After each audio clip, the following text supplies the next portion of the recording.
అందుల జీవితాల్లో వెలుగులు నింపిన మహోన్నత వ్యక్తి లూయిస్ బ్రెయిలీ అని విభిన్న ప్రతిభావంతులు, వయోవృద్ధులు, హిజ్రాల సంక్షేమ శాఖ సహాయ సంచాలకులు పాటంశెట్టి నారాయణమూర్తి పేర్కొన్నారు.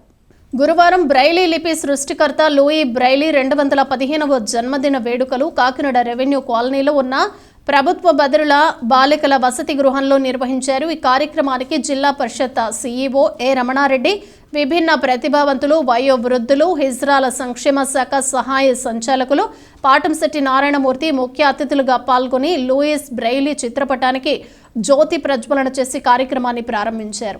అనంతరం బ్రెయిలీ లిపితో రూపొందించబడిన క్యాలెండర్ను ఆవిష్కరించారు. ఈ సందర్భంగా విభిన్న ప్రతిభావంతులు, వయోవృద్ధులు, హిజ్రాల సంక్షేమ శాఖ సహాయ సంచాలకులు పాటంశెట్టి నారాయణమూర్తి మాట్లాడుతూ ఎంతో నిరాశతో ఉండే అంధుల జీవితాల్లో బ్రెయిలీ లిపి ద్వారా వెలుగులు నింపిన గొప్ప వ్యక్తి లూయిస్ బ్రెయిలీ అని, ఆయన రచించిన లిపి ద్వారానే అందులో సైతం చదువుకుని విద్యావంతులు కావటం ద్వారా మంచి ఉన్నత స్థానాల్లో స్థిరపడుతున్నారని తెలిపారు. రాష్ట్ర ప్రభుత్వం సైతం అందులు మరియు విభిన్న ప్రతిభావంతుల కొరకు పెద్ద ఎత్తున నిధులు కేటాయించి వారికి అన్ని విధాలుగా సహకరించడం జరుగుతుందని తెలిపారు.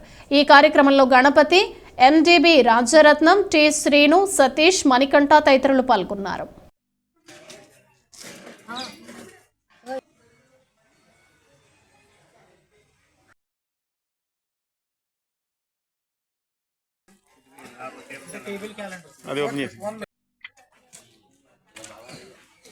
ఇది ఏమన్నా మీకు ఏమన్నా ఒకసారి చదివిన తర్వాత చెప్తాడు అతను. చూడండి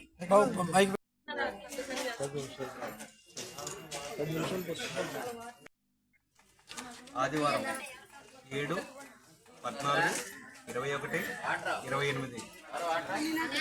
సోమవారం 1, 8, 15, 26, 25.